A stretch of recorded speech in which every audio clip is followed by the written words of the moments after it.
On a chilly November morning in the historic heart of the Loire Valley, the city slowly awakened under a pale, misty sky. In the elegant district filled with art galleries, luxury boutiques, and hurried business people, no one noticed the shadows lingering beneath doorways, those forgotten by society. Among them was Jean Dubois, a 64-year-old man who carried the weight of years far heavier than his age. His hair had grayed, his shoulders curved, but his hazel eyes still held an unbroken light dignity and love. That morning was special. It was November 24th, his wedding anniversary. 37 years since he had married Monique, the woman who remained the center of his world. But life had shattered 6 years earlier after the collapse of the construction company, where he had worked for decades.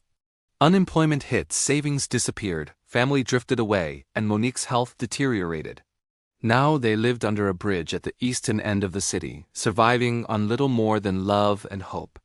Jean woke early, watching his wife sleep under a worn blanket. Her cough was worse, her body frailer. He couldn't give her a home or medicine or warmth. But he could still give her a moment of sweetness, a small cake, a reminder of the life they once dreamed of. So he wandered through the city, stomach empty but heart full. He didn't hope to buy a cake just to receive an unsold one destined for the trash. That hope led him to La Patisserie Royale, the most prestigious bakery in town. The marble counters, crystal displays, and elegant customers made his presence feel like a mistake. But thinking of Monique gave him courage. He approached the counter and softly asked the owner, Stéphane Leroy, if there was a leftover cake he could give him for his wife's anniversary. The response was cruel. Stéphane laughed loudly, mocking him until every customer stared. He told Jean to leave immediately before he called the police. Humiliation washed over Jean as tears filled his eyes. He turned to walk away. Then, a calm voice broke the silence. From a quiet corner stood Pierre Moreau, one of the richest businessmen in France and head of a luxury hotel empire. He had been sitting unnoticed, sipping his coffee, and had witnessed everything. Still grieving his wife Marie, whom he had lost 4 years earlier despite all his wealth, Pierre felt something break inside him at the sight of Jean's humiliation. He stepped forward, placed a gentle hand on Jean's shoulder, and addressed the pâtissier with quiet authority. "Is this how you treat people here?" Stéphane defended himself, saying Jean was not a customer. Pierre asked for the price of the most expensive cake. When told it was 350 euros, Pierre placed 4 crisp bills on the counter. "Then I'm buying it for this man. It's his wife's anniversary." The entire shop fell silent. Stéphane froze, shocked. Jean stared at Pierre as though he were a miracle, but Pierre wasn't finished. He revealed his identity and calmly announced that Stéphane had just lost every major contract he had been negotiating with Pierre as luxury establishments. Panic spread across the baker's face. He apologized to Jean, shaking, ashamed. Jean accepted with gentle dignity.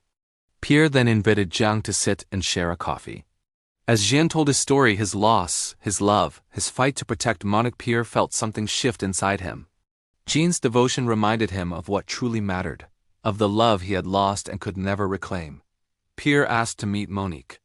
Together, they walked through the city, Jean carrying the precious cake like a treasure.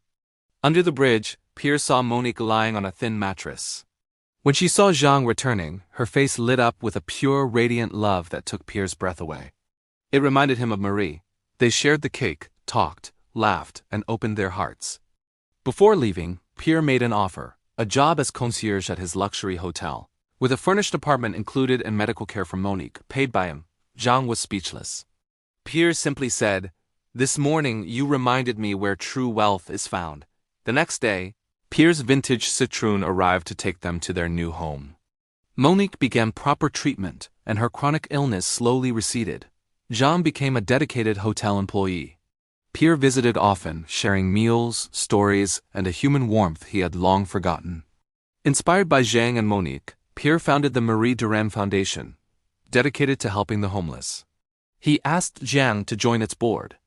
2 years later, at the inauguration of the foundation's first housing building, Jean, now strong, proud, and dignified, told the crowd the story of how a simple request for a leftover cake had changed not just his life, but the life of a billionaire as well. And in a final gesture of grace, Jean later offered Stéphane, the baker who once insulted him, a job in the foundation's kitchens. Stefan declined, too ashamed, but the offer alone revealed who Jiang had become. Because true greatness isn't in wealth or status, it's in compassion. One humble gesture at a time.